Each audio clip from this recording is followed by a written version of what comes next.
Praise the Lord! Isang mapagpalang umaga sa ating lahat.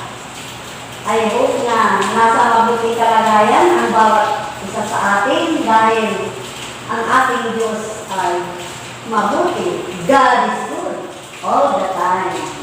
And all the time, God is good.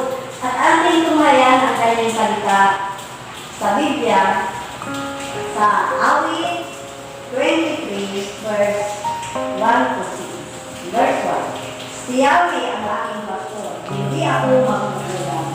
Ako ay pinapamimlay sa mainam na pasulan at inaakay niya ako sa tahimik na batisan. Verse 2. Binibigyan niya ako ng bagong kalakasan at sang-ayon sa pangako na kanyang binitawan. Sa matuwid na landasin, doon ako inaakay. Verse 3. Kahit na ang daan ayo'y tatahakin sa kailan, hindi ako matatakot hanggang ako'y kaagatan. Sa sungkod mo at pamalo, kung labay ko at sandalan. Verse 5. Sa harapan ng likod mo, ikaw ay may nagbalulan. Ito'y iyong ginagawang nakikita sa away. Nalulugod sa akin ang ulo ko ay lansa. At pati na ang sabi ko ay iyong pinapaakaw. Verse 6, last verse. Tunay nga ang pag-ibig mo at ang iyong kabutihan. Sa saakit tatagaling habang ako'y mabubuhay. Doon sa templo mo, lalaki at mananahan. Let us pray. Mangbanal na kapangyarihan sa lahat. Sa oras na ito kami puri at papasalamat sa dakilang pag-ibig mo, sa dakilang kabutihan mo, na ikaw ang aming dakilang pastor, Panginoon. Tunay nga ito na nagpapasalamat po kami sapagkat ngayon kami Diyos na napakabuti sa aming buhay. Kaya Lord God, sa oras na ito, Panginoon, ano man kung nakuntungan mo, bahay-dungis, kasalanan na aming nagawa, ang lahat ng ikalugod-lugod sa iyong pamilya na aming nagawa, Panginoon. Humihingi kami ng kapatawaran, Lord, patawarin kami at sinisin, ugasan ng kapangyarihan ng Panginoon. Purihin ka, Panginoon, na ang aming gawain sa umaga ito, ikaw po ang mamuna, Panginoon, na ang mga salita mo na aming mapapakinggan. Ang mensahe mo, Panginoon, ay tumimo sa aming puso't isipan at huwag namin baliwalain, kundi ito'y aming isabuhay at isagawa. I-apply namin sa pang-araw-araw ng buhay. Purihin ka, Panginoon, at ang mensahe mo sa oras na ito, Panginoon, bigyan mo siya ng tanungan, Panginoon, na ang mensahe mo, Panginoon, ay maintindihan namin. Lord God, ito ang nais ng Panginoon na hindi lamang kami nabubuhay sa pinakay, hindi sa bawat salita mo na nagmumula sa iyo. Kaya tuwing ka, Panginoon, binabalik na namin ang papuri, parangal at salamat. In Jesus' name we pray, Amen. Sa oras na ito, dadako na tayo sa pag-akawitan. We worship and we praise the Lord sapagkat at tunay nga ang ating Diyos na sinasamba ay hinahanap niya na sambahin natin siya sa Espiritu at katotohanan. Sabi nga sa kanyang awit sa 100, sa awit 100 verse 1, na tayo'y umawit ng may kagalakan. Tayo'y lumapit sa Panginoon at umawit ng may tuwa. At tinatawagan mo na ang ating masisipag na manggagawa sa owasan ng Panginoon, tinatawagan po ang music. Magandang umaga po sa inyong lahat. Isa pong pinagpalang araw ng linggo. Nandito na lang po tayo upang sama-sama natin purihin at dakilain ang ating dakilang Diyos.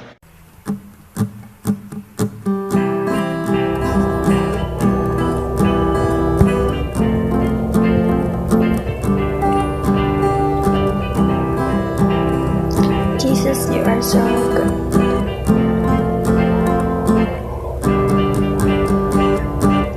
Jesus, you are so good.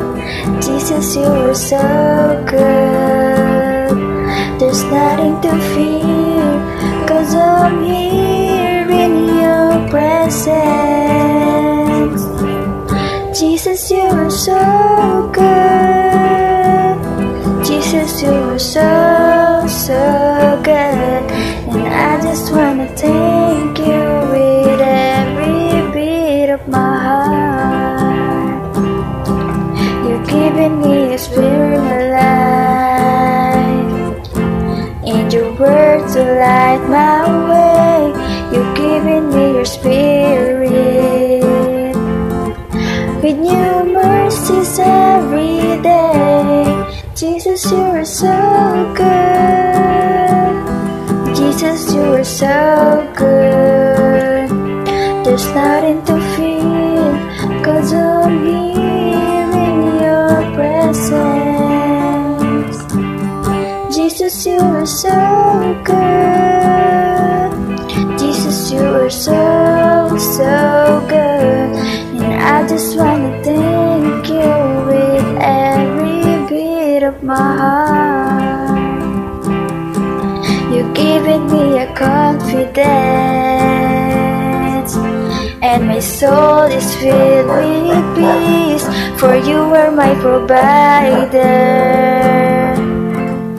You supply my every need. Jesus, you are so good. Jesus, you are so good. There's nothing to fear, 'cause I'm here in your presence. Jesus, you are so good. Jesus, you are so, so good. And I just wanna thank you with every beat of my heart. And I just wanna thank you with every beat of my heart. And I just wanna thank you with every beat of my heart.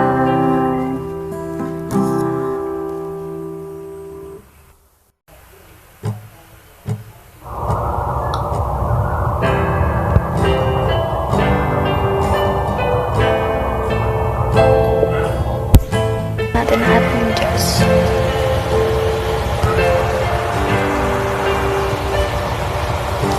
Ako ngayon'y lumalapit,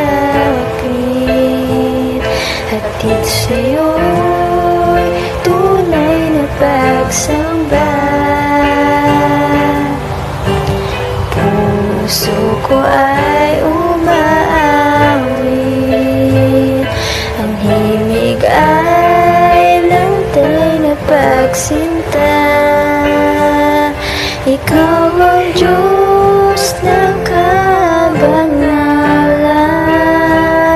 kaya't ang pagsintang wagas sa'yo lamang narapat. Ikaw lamang ang aking iibigin, lahat-lahat sa'yo ang ihahain. Sa'yo lamang ilalaan lahat ng sandali, nang walang halong pagkukunwari. Pagkat ang nais ko habang nabubuhay ay ibigin kang tunay.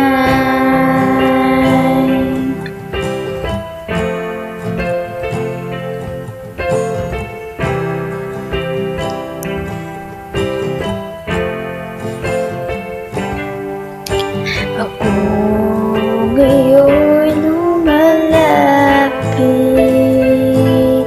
hatid sa'yo'y tunay na pagsamba. Puso ko ay umaawit, ang himig ay lantay na pagsinta. Ikaw ang Diyos ng kabanalan, kaya't ang pagsintang wagas, sa'yo lamang nararapat. Ikaw lamang ang aking ibigin. Lahat-lahat sa'yo ay ihahain. Sa'yo lamang nilalaan lahat ng sandali, nang walang halong pagkukunwari. Pagkat ang nais ko habang namumuhay ay ibigin kang tunay. Ikaw lamang ang aking iibigin. Lahat-lahat sa'yo ay ihahain. Sa'yo lamang ilalaan lahat ng sandali, nang walang halong pagkukunwari. Pagkat ang nais ko habang nabubuhay ay ibigin kang tunay.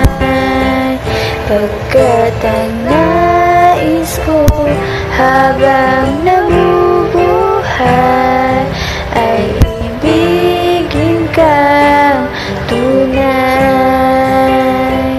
Pagkat ang nais ko habang nabubuhay ay ibigin kang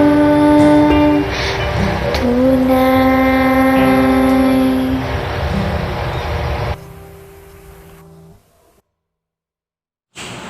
At dadako na tayo sa pakikinig ng Word of God. Ihanda na natin ang ating puso't isipan na makinig ng salita ng Diyos. Dahil ito'y pagkain natin espiritual. At ating tinatawagan ang ating muting tagapagsalita sa oras na ito. Ating tinatawagan si Brother Paul Suliman. Magandang umaga sa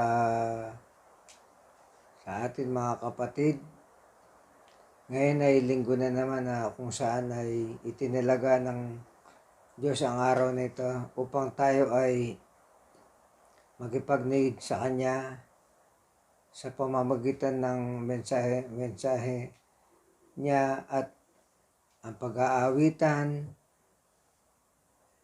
Lahat po tayo ay patuloy na sumamba sa Espiritu at katotohanan.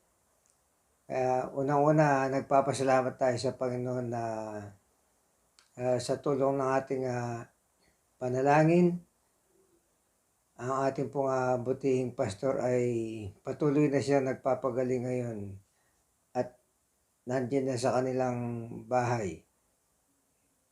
Konting panahon lang po makakasama na rin po natin siya. Pero sa ngayon po, kasama rin po natin siya online sa ating pananambahan ngayon. So mga kapatid, tuloy-tuloy po lang tayo sa ating mga panalangin.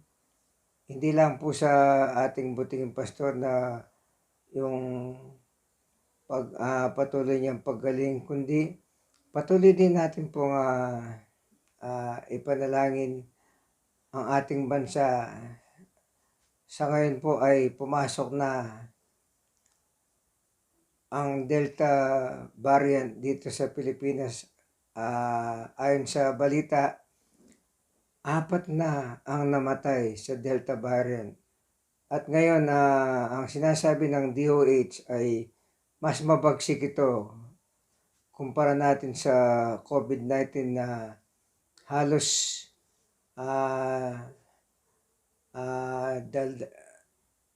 mahigit 2 taon na ang nakakaraan. If I'm not mistaken, nag-start yan March, and then it is already July. So halos 2 years na tayong pinahihirapan ng pandemya na to, na lahat ng mga tao ay under pressure mga kapatid. Kaya inihiling ko sa inyo mga kapatid, hindi lang po sa oras ng pananambahan na ito, kundi bawat oras. Katulad po ng mensahe ni Pastor Elmer, we must pray at all times. Kaya mga kapatid, sama-sama natin pagsasaluhan ang pananambahan na to, at sana ang lahat ng mapag-aralan natin ay tumima sa ating mga puso't isipan. Kaya mga kapatid, tayo ay yumuko lahat, sama-sama tayo manalangin para sa ikabubuti ng bawat isa at para pakawalan na tayo ng COVID-19 na ito. Kaya tayo pong lahat ay manalangin. Dakilang Ama, aming Diyos na makapangyarihan sa lahat, Ikaw ang nagmimay-ari ng langit at ng lupa. Alam po namin na ang lahat na nangyayari sa mundong ito, hindi lang po sa bansang Pilipinas, kundi sa iba't ibang panig ng mundo. Alam namin may plano ka sa bawat isa sa amin kung bakit inaalaw mo mangyari ang mga bagay nito. Subalit, alam namin na kung magre-rely lang po kami, Lord, sa aming sariling kakayanan, kami po ay dadanas ng kagipitan, kahirapan, dahil alam namin na hindi po kami titigil sa pananalangin, dahil alam namin na sa ilang po kami kumukuha ng lakas, at alam namin na Ikaw ang Diyos na buhay na dapat naming sambahin sa Espiritu at katotohanan. Kaya po, Lord, na sa oras na ito, kami po ay nagsusumamo sa iyo, Lord.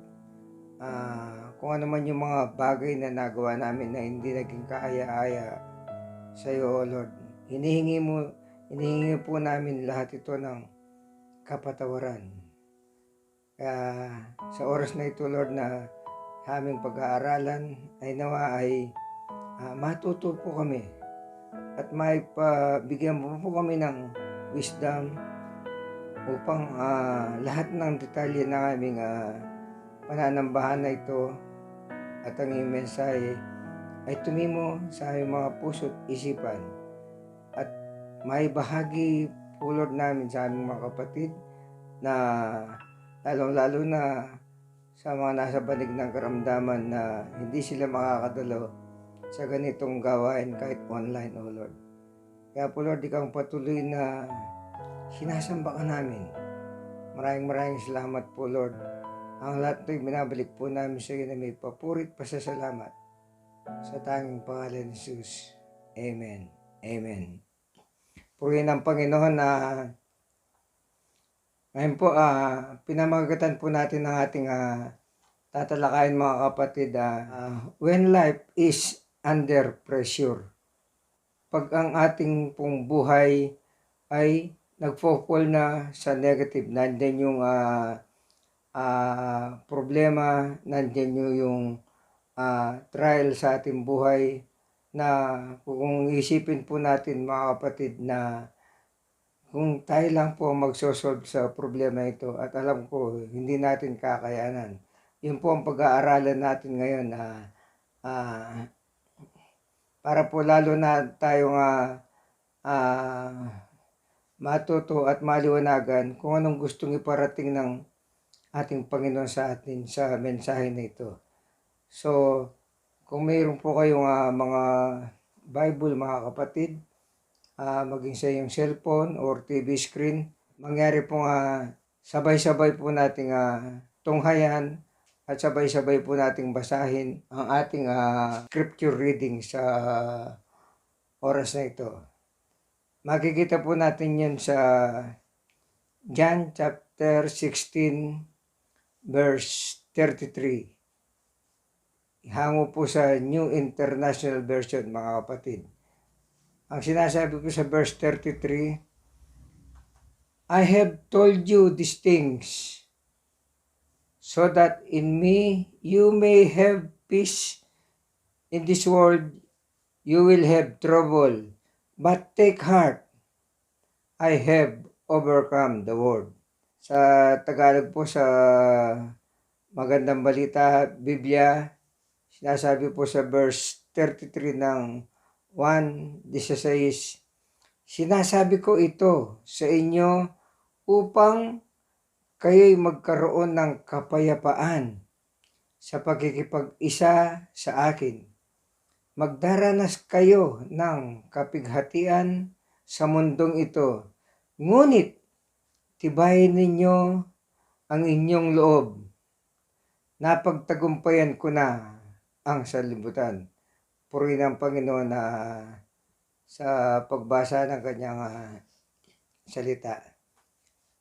Kung titingnan po natin, mga kapatid, yung pong nangyayari sa atin sa oras na ito, nangyari na rin po ito during the Old Testament times. Ito po ay kung sinasabi sa Ecclesiastes, there is no new under the sun. Kung paano namimighati ang mga anak ng Diyos nung panahon ni Abraham, ni David, ni Isaac, ni Paul, at yung iba pa po ay ganun din po ngayon. Dahil ang Diyos ni David, ang Diyos ni Abraham, ang Diyos ni Isaac, ang Diyos ni Jacob, at ang mga Diyos ng mga lingkod ng Diyos nung araw, siya rin po ang Diyos na sinasamba natin ngayon, mga kapatid. Kaya pag sinabing when life is under pressure, kung titingnan po natin sa Tagalog, mga kapatid, pag sinabi pong under pressure, ibig sabihin po, nandun na po yung dati kang happy-go-lucky, with all the means nandyan na sa'yo, tapos biglang bumulusok ang kahirapan. Nandyan na yung dumating yung pandemya, wala makakapagtrabaho, nagsara yung mga kumpanya, mga kapatid. So, in short, mahigpit na pangangailangan po. Persado po tayo sa ating buhay. At yan po ang pag-aaralan natin. Ang isang kahirapan po, mga kapatid, o tinatawag nating trial sa ating buhay, o sabihin natin na storms of our life. Nangyayari po ito, inaalaw ng Panginoon to challenge us on how the commitment of our heart. So, ayaw po ng Panginoon na kung kailan lang natin po siya kailangan, doon lang po tayo magkikipagnig sa Kanya. Dahil ang ating pong Panginoon ay gusto niya, nakakausap niya tayo, whether nandun tayo sa kagipitan o nandun tayo sa tinatawag na karangyaan.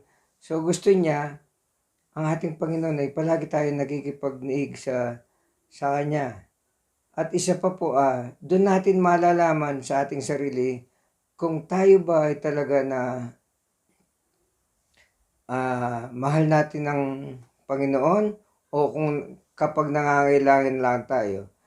So dapat bilang isang anak ng Diyos, lahat ng galaw natin at all times, dapat ang Diyos ang palaging napupurihan. At siya pa po doon na, hindi lang sa akin, no persons alive in this world. Wala pong mga tao dito na nabubuhay dito sa mundo na hindi dumanas ng persecution, hindi dumanas ng kapighatian. Kakambal na po yan mula nung isinilang po tayo, kakambal na po yung problema na yan mula nung isinilang tayo. Ika nga, kahit na nasa laylayan ka man, nandun ka man sa mataas na lipunan, mga kapatid, still, hindi po tayo exempted sa tinatawag na problema. Kaya, kung titingnan po natin ang kasaysayan ni Paul, bilang isang sa mga lingkod ng Diyos, si Paul po ay dumanas din ng persecution. Kung sa salita pa sa ngayon, binabas din siya ng mga kritiko. Pero si Paul po hanggang sa humantong siya sa bilangguan. Pero hindi naging hadlang kay Paul ang kanyang pagkabilanggo at yung dinanas niyang persecution. Hindi po hadlang kay Paul yun. Patuloy at patuloy siyang nagmiministeryo sa ating Panginoon. Hindi hadlang yung nasa isa siyang cubicle. Subalit, dahil yung kanya pong pananampalataya nandun. Kaya katulad po sa ating mga kapatid na nakakadanas din ng persecutions, alam po natin na ang lahat ng problema ay inaalaw ng Panginoon sa atin para matuto po tayo. At alam natin naman na ang ating Panginoon ay Diyos ng pag-ibig, mga kapatid. Dahil kung may problema man tayo, hindi niya ibibigay ng ating Panginoon ayon sa nakasulat sa Biblia. Kung hindi natin kakayanin, resolvehin ang problema na yun. At kung just in case na hindi natin kakayanin, nandyan pa rin siya sa ating tabi upang umalalay na tumulong pa rin sa problema na yun. Kaya tingnan po natin na ang sinasabi ni Paul sa mga taga-Pilipos, ang kanyang mga tagubilin at ang kanyang instruction. Makikita natin sa chapter 1, verse 28 to 29. Ano po sinasabi sa verse 28? Huwag kayong matakot sa inyong mga kaaway. At sabi niya po doon, magpakatatag kayo sapagkat ito mismo ang palatandaan na sila ay mapapahamak. Hindi po tayo yun. At kayo'y maliligtas sapagkat ang Diyos ang nagbibigay sa inyo ng katagumpayan. Siya ang Diyos ang nagbibigay ng tagumpay sa inyo. Then sa verse 29, sinasabi rin po ni Paul na dahil ipinagkaloob niya sa inyo hindi lamang ang manalig sa Kanya, kundi ang magtiis din naman alang-alang kay Kristo. Kaya napakabuti ng salita ng Diyos, mga kapatid. Ako po mismo ang iyong lingkod na dahil para bang pag hindi ako nakapagbasa ng salita ng Diyos sa isang araw, parang kulang. Hinahanap-hanap ko rin po. Dahil siyempre po sa isang basa, pangalawang basa, pangatlong basa, hindi ko po naintindihan yan. Subalit, through the guidance of the Lord, meron po siyang gustong ipahiwatig at doon nalalaman ko na. Kaya pag nagsasalita po ako, at least naibabahagi ko sa inyo ang aking nalalaman. Sabi nga po, when our life is under pressure, ano pong una natin puntos? Sabi nga po dun, let God's love saturate our heart. Yun po yung unang puntos natin. Ibig po sabihin, hayaan lang natin busugin tayo ng pagmamahal ng ating Panginoon, mga kapatid. No matter what, tribulations, anumang tiisin, sakit, mga kapatid, anumang pagdurusa, malaking pagsubok, masaklap na karanasan, marami po yan. Lahat po yan ay mga tiisin sa buhay, lahat po yan ay mga trial sa buhay na tayo po ay tensionado and at the same time na sa isip natin na kung magre-rely tayo sa sarili nating kaisipan, so talaga pong pressurize po tayo sa nangyayari. So, subalit, tinuturuan lamang tayo ng Panginoon at ang Panginoon tayo na unang nagmahal sa atin at siya lamang po ang pwede nating takbuhan sa ganitong senaryo ng ating buhay. At wala pong iba. Hindi ka po pwedeng tumakbo sa kapwa mo dahil baka lalo ka lang ilalaglag. Pero ang Panginoon, kailanman, hindi pa natin siya minahal. Naunan siyang nagmahal sa atin, mga kapatid. So, siya lang po ang dapat takbuhan. Kaya, sabi nga po doon na ang pagmamahal ng ating Panginoon, siya po ang naglilinis, siya po ang nagpapalakas sa atin, sa ating puso, upang ang lahat ng pasanin sa ating buhay ay mapanagumpayan natin, mga kapatid. So, marin din po sinasabi ni Paul sa mga taga-Roma. Makikita po natin yun sa Romans chapter 8 verse 35 sa New International Version. Ano pong sinasabi dun sa verse 35? Who shall separate from the love of Christ? Shall trouble or hardships, persecutions or famine, or nakedness, or danger, or sword? Kaya sabi nga po sa Magandang Balita, Biblia, sinasabi ni Paul doon sa mga taga-Roma, chapter 8, verse 38, sino ang makakapaghiwalay sa atin sa pag-ibig ni Kristo? Ang kaguluhan? Kaya? Ang kapighatian kaya? Yung pag-uusig? Yung pong tinatamasa natin na at yung mga kababayan natin na yung pagkagutom, yung kahirapan dahil sa walang trabaho, so panganib man o kamatayan. So sabi nga po doon, wala pong makakapaghiwalay sa atin sa pag-ibig ng ating Panginoong Jesucristo. Sinasabi rin po ni Paul sa taga-Roma chapter 8 verse 39 sa Magandang Balita, Biblia ulit, sinasabi po sa verse 39, ang kataasan, yung pong kataasan, ang kalaliman o alin ang mga lahat ng nilalang ay hindi makakapaghiwalay sa atin sa pag-ibig ng Diyos. Pera man yan, sabihin natin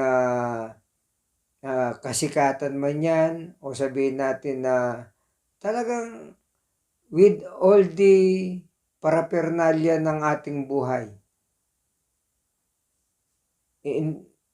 Sabi nga po, we are blessed to be a blessing. Instead na gamitin po natin sa negative ang binibigay na pagpapala ng ating Panginoon sa ating buhay, ay i-change po natin sa blessing. Sabi nga po nila, ang blessing daw, pag nanggagaling sa Panginoon ng blessing, na ipapamahagi yan sa mga nangangailangan.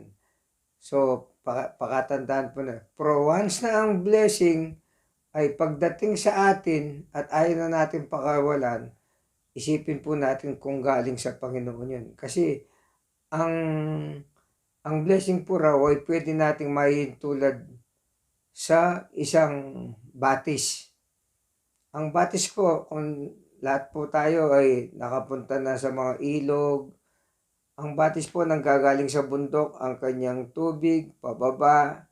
So, dahil continuous ang flow niya, umiikot, palagi pong malinis yan. So, napapalitan. Yun po ang tinatawag na blessing. Kailangan mayroon tinatawag na pumapasok, may lumalabas. Hindi po yung pagpasok niya, pupunta sa isang tinatawag na parang lubluban ng kalabaw. Yun, magkakalumot-lumot lahat hanggang sa mga sira-sira lang. Hindi po yung tinatawag na blessing. Ang blessing po, kailangan may pumapasok at may lumalabas para palaging fresh at saka clear ang blessing. Para yung pong kakulangan sa blessing, sabi nga niya, ibabalik ko ng dobleng pagpapala sa inyo mga kapatid, sa aking mga anak, dahil sa inyong generosity. So, kung ano man yung pinamahagi nyo, ibabalik ko ng doble para mas marami kayong mabibigyan. Yun po yung tinatawag na blessing. Meron pong pumapasok, merong lumalabas. Yun po yun. Kaya sinasabi, anuman ang pressure o pagsubok o dilubyo na darating sa ating buhay, yung una po, di ba, number 1, let God's love saturates our heart. Ngayon po, tatako tayo sa pangalawang puntos. 3 lang po ito mga kapatid. Be courageous. Harapin po natin ang dilubyo o pagsubok sa ating buhay mga kapatid na mayroong tapang. Mga kapatid, whatever the pressure is, kailangan harapin natin dahil ang ating pong Panginoon ay Diyos na buhay. So wala po tayong iniisip na hindi masosolve yan dahil ang kapangyarihan ng ating Diyos ay dahil sa ating pananampalataya ay i-impart niya sa atin. Siguro po hindi nyo hindi lingid sa inyo nung isang mensahe natin ni Pastor Elmer, yung David and Goliath. Kaya po kahit anumang Goliath na dumating sa ating buhay mga kapatid, merong isang David na kayang resolbahin ang Goliath na yan. Dahil ang power ni David nanggagaling po sa ating Panginoon through prayers. Kaya po kung titingnan natin, napakalaking Goliath pero napabagsak ni David. Dahil si David po, hindi naman siya po ang nagpabagsak kay Goliath, kundi ang ating Panginoon. Ginamit lang po si David upang mapabagsak si Goliath sa pamamagitan ng kanyang pananampalataya, sa pamamagitan ng kanyang panalangin. So, tingnan po natin ang sinasabi sa unang 1, chapter 4, verse 16, 17. Sabi nga po doon sa MBB, sa verse 16, nalalaman nating tayo ay inibig ng Diyos at lubos tayong nananalig sa katotohanan ito. Ang Diyos ng pag-ibig ang magpapatuloy na umiibig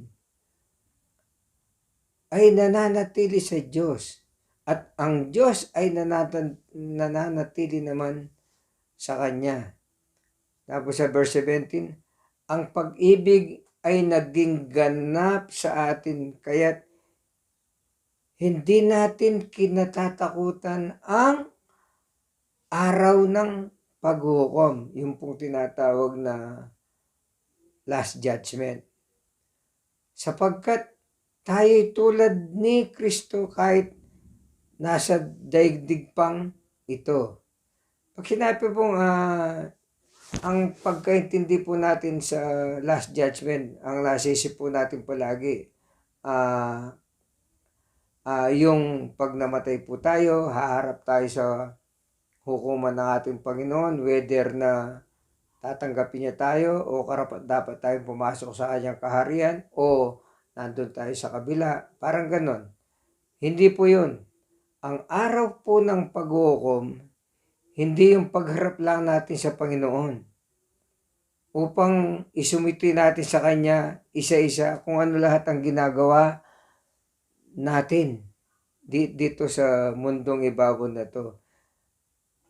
The day of judgment, mga kapatid, hindi lang ito yung umpisa ng araw ng pagsubok at umpisa ng tukso sa ating buhay. Yun po yung umpisa ng judgment. Kaya po, nandiyan pa rin ang ating Panginoon na nakaalalay palagi sa ating tabi. Kaya nakakalungkot lang pong isipin mga kapatid na pag nandun na tayo sa buhay na tensyonado tayo, sa buhay na nagpo-fall na tayo sa pababa, negative, saka lang natin naalaala na mayroon pala tayong Diyos na tatawagan. Kaya we all know na ang ating Panginoon ay minahal niya tayo. And we love Him sa pamamagitan niya. Walang imposible mga kapatid na ma-overcome nating lahat yan. Makikita natin in a very day of our life mga kapatid. Makikita mo na hindi kung sa isip mo lang ang magre-rely, hindi mo maintindihan. Dahil ang kapangyarihan ng Panginoon ay siyang patuloy na umaalalay sa atin. Ano pong sabi sa 1 John chapter 4 verse 18 sa Tagalog, walang kasamang takot ang pag-ibig at pinapawi ng ganap na pag-ibig ang anumang pagkatakot. Hindi pagganap ang pag-ibig ng sino mang natatakot. Ulitin ko lang po hindi pagganap ang pag-ibig ng sino mang natatakot sapagkat ang takot na yan ay kaugnay ng parusa.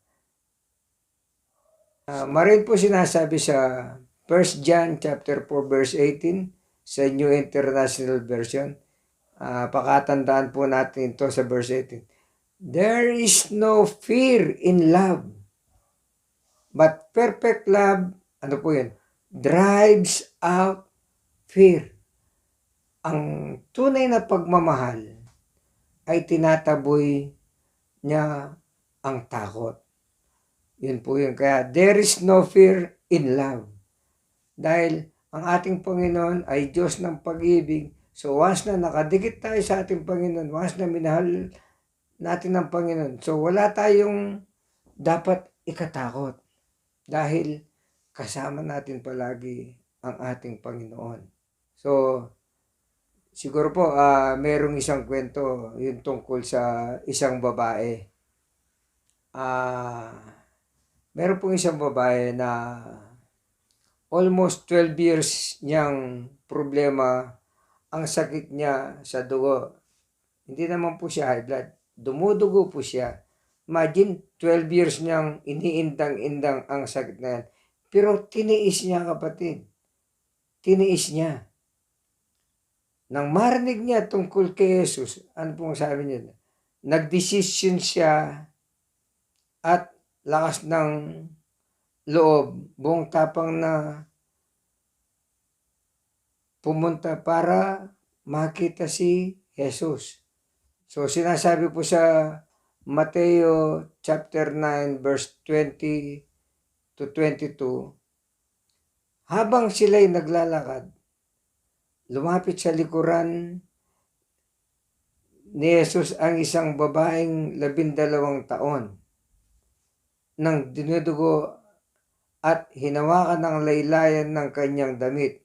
Sa verse 21, sinasabi ng babae sa sarili, mahawakan ko lamang ang kanyang damit, gagaling na ako. Sa verse 22, lumingon si Jesus at pagkakita sa kanya'y sinabi, anak, lakasan mo ang iyong loob.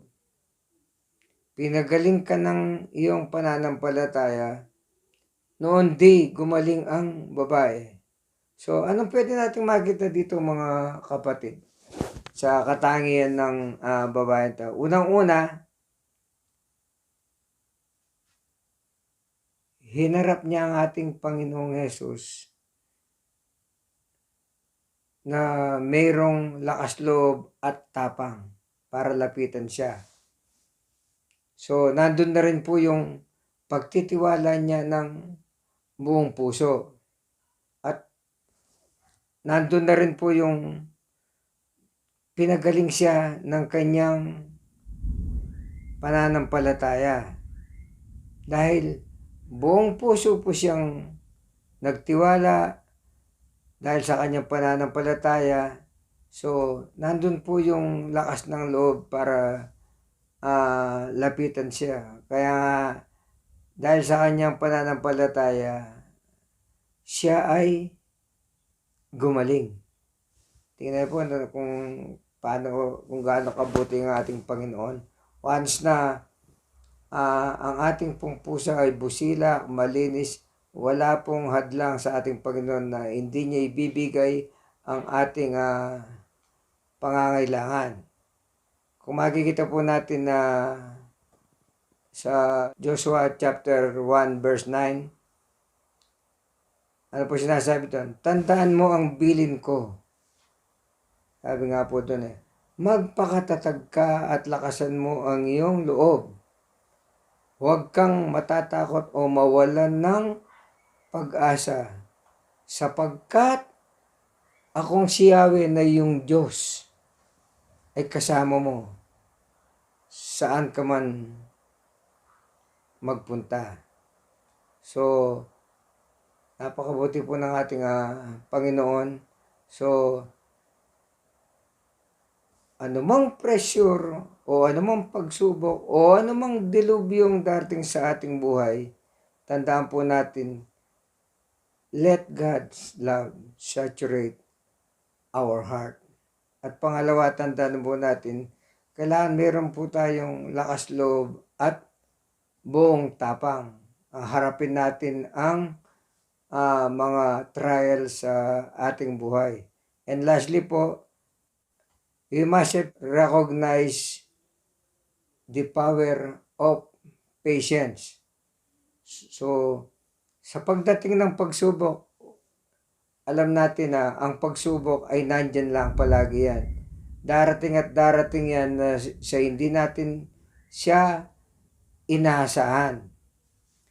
Darating din yung kung paano po tayo pinagpala, pero there are times na darating sa sitwasyon na ating buhay na magiging negative po tayo sa ating buhay. Sabihin natin, we are all under pressure. Pero dahil kasama natin ang Diyos, mga kapatid, dapat huwag tayong magulumihanan. Katulad po ng isang babae, dapat po tayong magtiis. At ang lahat nating pangangailangan ay idulog natin sa panalangin ang ating mga kapighatian. At po sinasabi sa Romans chapter 12 verse 12, sa New International Version po, mga kapatid. Sa mga kapatid sa verse 12, be joyful in hope, patient in affliction, faithful in prayer. So sa magandang Biblia, sinasabi po doon na magalak kayo dahil sa inyong pag-asa, magtiyaga kayo sa inyong kapighatian at palaging manalangin. Yun po yung kasagot din. Palagi pong naka-include po yung panalangin. Bakit po? Mga kapatid, dahil ang panalangin, ang patahimtim na panalangin ay yan lang po ang ginagamit nating communication sa ating Panginoon.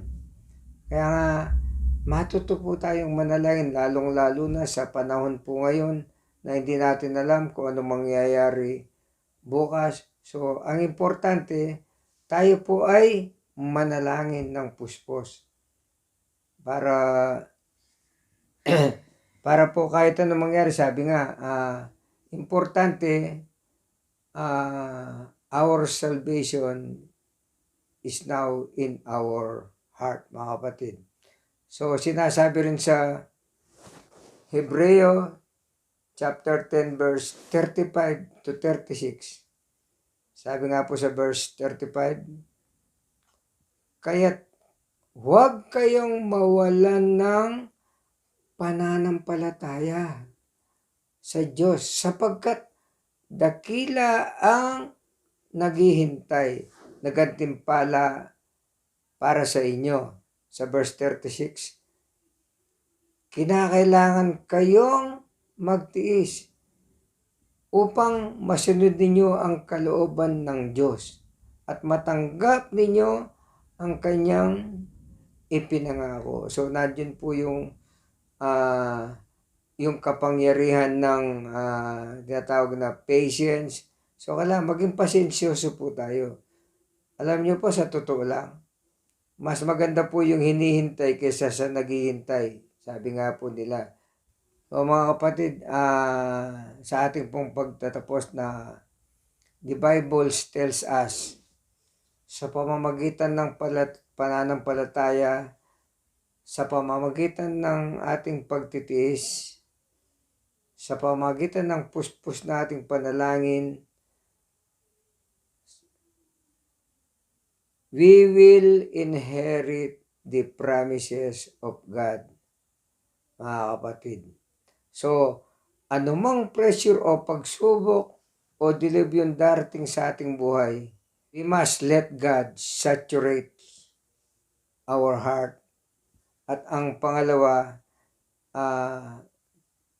we must be courageous, at ang panghuli po, we must recognize the power of patience. Purihin ang Panginoon sa mensahe sa araw na ito. God bless us all, mga kapatid. Tayo pong lahat ay yubuko at sama-samang manalangin kasama na yung pamilya sa bahay.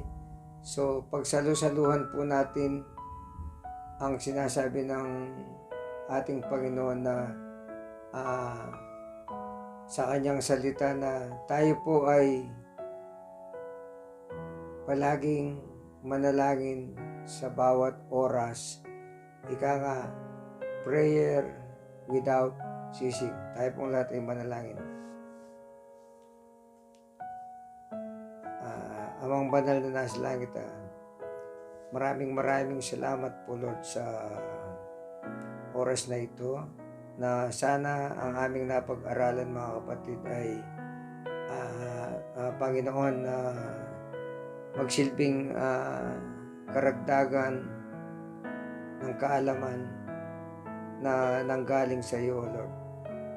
Kailangan po, Lord, namin na matutong manalangin, at kung ang aming mga puso, mga kapatid, ay hindi pa natutong manalangin at binibigyan lang po namin second priority ang salita mo, Diyos, nawa po, Lord, na hipuin mo pong bawat isa sa amin, pati niya iyong lingkod, upang ikaw lang patuloy na manguna sa aming buhay. At alam namin walang imposible sa iyo, Lord, basta kami po ay susunod sa iyong mga utos, at alam namin lahat ng ipinangako mo, O Lord, ay ibibigay mo sa atin na walang hinihinging kapalit, O Lord. Kaya maraming salamat po, Lord, sa oras na ito. Kami po ay patuloy na nanalangin sa kalagayan ng mundo, sa kalagayan po ng aming bansa, at nawa po, Lord, ay bigyan mo po ng talento, wisdom, ang yung ginagamit sa science, katulad po ng DOH, O Lord, na sana po ay maresolba na ang problema nito sa yung pananalasa ng COVID. At alam namin, Lord, na ikaw ang nakakapatid, at ikaw rin po ang nakakaalam kung anong mangyayari bukas. Subalit kami po ay nagsusumamo sa iyo, Lord, na sana po ay dahil alam ko na mahal mo kami, O Lord, na bigyan mo po kaming laya upang makagalaw kami, upang makapagtrabaho po kami, upang ang kahirapan na ito kahit papaano, Lord, ay maibsan namin sa pamamagitan niyong kapangyarihan, O Lord. Maraming salamat po, Lord. To all of this, O Lord, we bring back the glory and honor in the mighty name of our Lord Jesus Christ. Amen. Amen.